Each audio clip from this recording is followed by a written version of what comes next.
Hello hello friends, Radhe Radhe. कैसे हैं आप सभी? उम्मीद करती हूँ आप सभी बहुत बहुत बहुत अच्छे होंगे और मैं भी अच्छी हूँ। तो आपके अपने यूट्यूब चैनल में बहुत बहुत स्वागत है। तो फ्रेंड्स, आज मैं आप लोग के साथ में शेयर करने वाली हूँ कि मैं कटोरी ब्लाउज की सिलाई कैसे करती हूँ। तो सबसे पहले मेरा अस्तर कपड़े में चिपक गया है। जो मेन कपड़ा होता है ब्लाउज पीस का, तो उसमें चिपक गया है।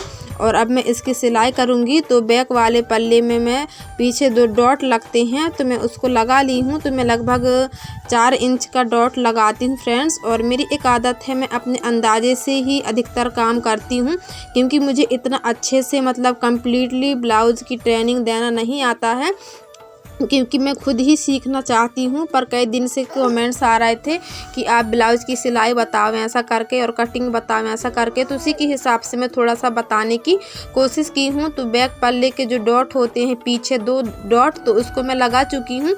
अब देखिए, सामने पल्ले को मैं चिपकाने लगी हूँ। तो सामने पल्ले देखिए, जो कटोरी का भाग होता है और जो उसके साइड का भाग होता है, तो उसको मैं दोनों को अटैच कर ले रही हूँ। और जो बीच का डॉट होता है जो कटोरी में लगता है, तो उसको मैं लगा ले रही हूँ। तो वो लगभग मैं 2.5-3 इंच के लगभग लंबाई का लगाती हूँ फ्रेंड्स। और मेरे यहाँ ना क्या है कि एक फरमा रखा हुआ है, तो वो फरमे से मैं सभी साइज के ब्लाउज़ बना लेती हूँ।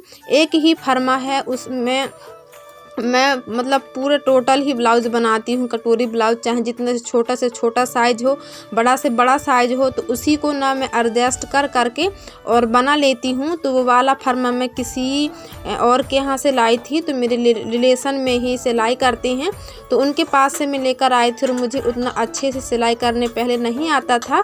तो सिलाई तो आ जाता है फ्रेंड्स अच्छे से, लेकिन कटिंग अभी भी थोड़ी सी मेरी कमज़ोर है। तो वहीं से मैं फर्मा ख़रीद के लाई हूँ और उसको ना मैं एडजस्ट करके और सिलाई कर लेती हूँ। तो देखिए, दोनों पल्ले मेरे अभी तैयार हो चुके हैं और मैं लगा ले रही हूँ अब इसमें हुक और आई की पट्टी।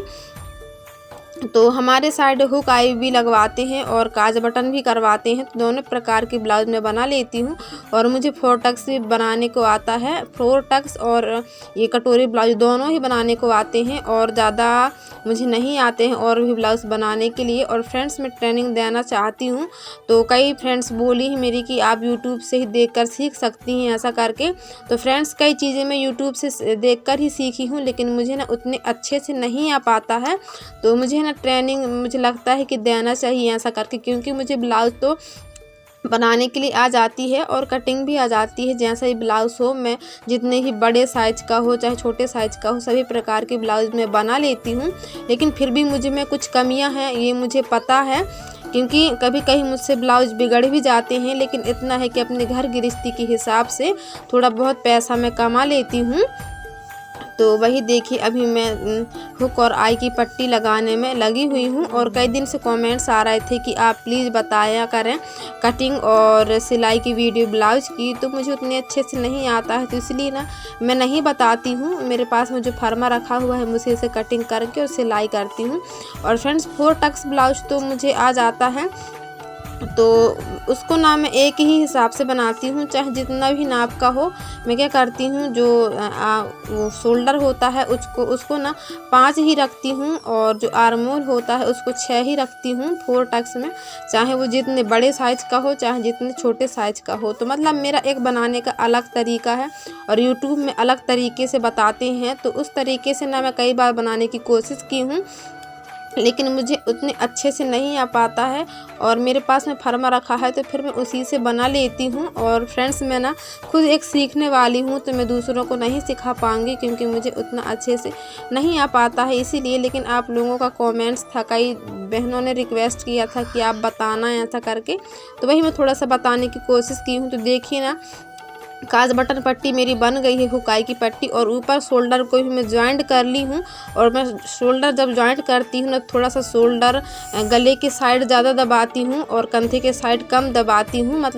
ज़्यादा दबाने से ये होता है कि गला हमारा उतरे ना, ऐसा करके मैं गले के साइड थोड़ा सा ज़्यादा दबाती हूँ और शोल्डर साइड थोड़ा सा कम दबाती हूँ। और अब लगाने लगी हूँ मैं गले की पट्टी। और जो जहाँ पर हम बाहें अटैच करते हैं ना, उसको भी ऊपर नीचे से पूरा मैं देख लेती हूँ कि कोई छोटा बड़ा तो नहीं है। अगर छोटा बड़ा रहता है तो फिर मैं सभी को एक साइज़ का कर लेती हूँ और इसके बाद में फिर मैं गला पट्टी लगाती हूँ और फिर बाहीं लगाती हूँ। तभी देखिए गला पट्टी में लगाने लगी हूँ। तो गला पट्टी लगभग मैं 1.25 इंच की बनाती हूँ और सिंगल कपड़े का ही मैं गला पट्टी लगाती हूँ। कई लोग डबल कपड़े का ही गला पट्टी लगाते हैं। तो डबल कपड़े के गला पट्टी अगर हम लगाएंगे तो थोड़ा सा चौड़ा कपड़ा लेना पड़ेगा और मैं सिंगल का लगाती हूँ। तो फिर मैं एक साइड से उसको फोल्ड कर देती हूँ और एक साइड से लगा देती हूँ। तो मैं 1.25 इंच करीब की पट्टी लेती हूँ और इसके बाद में देखिए मैं थोड़ा सा इसको नाखून से ऐसे मतलब प्रेस कर लेती हूँ। प्रेस जैसा हो जाता है ये, जिससे कि अच्छा से ये हमारा गला बैठ जाए। और थोड़ा सा इस साइड और उस साइड भी कपड़े को मैं बढ़ा लेती हूँ, मतलब जहाँ हम हुकाई की पट्टी लगाते हैं ना, उससे थोड़ा थोड़ा कपड़े को मैं बढ़ा लेती हूँ ताकि फोल्ड करने के काम आए ऐसा करके।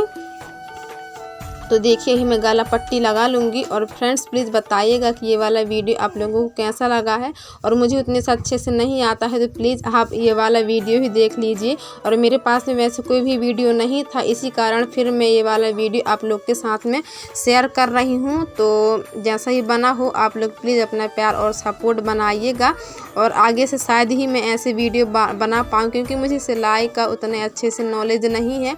लेकिन फिर भी आप लोग का रिक्वेस्ट था तो फिर मैं बनाने की कोशिश की हूँ वीडियो। और देखिए अब मैं गला पट्टी मेरा लग चुका है और अब मैं बाहीं लगा लूँगी। तो बाहीं को मैं बीच से ही अटैच करती हूँ, जो मेन होता है शोल्डर, तो वहीं से ही अटैच करती हूँ मैं।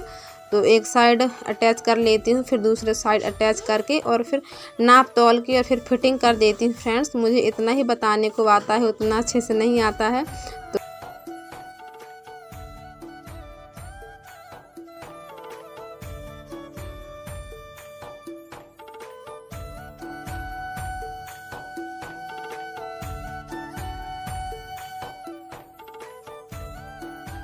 तो फ्रेंड्स देखिए मेरी बाहीं लग के और फिटिंग हो के ब्लाउज तैयार हो चुकी है। तो मैं ना कमर नापती हूँ और बाहीं नापती हूँ, मतलब जो बाहीं की मोटाई होती है वो नापती हूँ और चेस्ट में नहीं नापती हूँ। मेरा एक अंदाज़ा है तो मेरा अंदाज ही बैठ जाता है। तो मुझे ना चेस्ट नापने की आवश्यकता नहीं पड़ती है। मैं वो नापती हूँ कमर और बाहीं की मोटाई नाप लेती हूँ और इससे ही ना मेरा ब्लाउज अच्छे से बन जाता है। मुझे ना चेस्ट नापने की आवश्यकता नहीं होती है। कुछ चीज़ें ना मैं अंदाजे से ही बना देती हूँ और अच्छा ही बन जाता है। और ग्राहकों को चलाना भी कोई मतलब सिलाई करना भी कोई मामूली बात नहीं है। फ्रेंड्स कभी कभी अगर 19-20 हो जाए ना तो हमें डांट भी सुननी होती है। तो ये है कि मतलब मेरे साथ तो कभी कभी ऐसा हो जाता है, हमेशा तो नहीं होता है, लेकिन फिर भी कभी कभी ना अगर 19-20 हो जाए तो हमें डांट भी खानी पड़ जाती है। लेकिन ये कभी-कभार होता है, ऐसा मेरे साथ हमेशा तो नहीं होता है, लेकिन मैं आप लोग को बता रही हूँ। तो आज के लिए बस इतना ही फ्रेंड्स। Bye bye friends.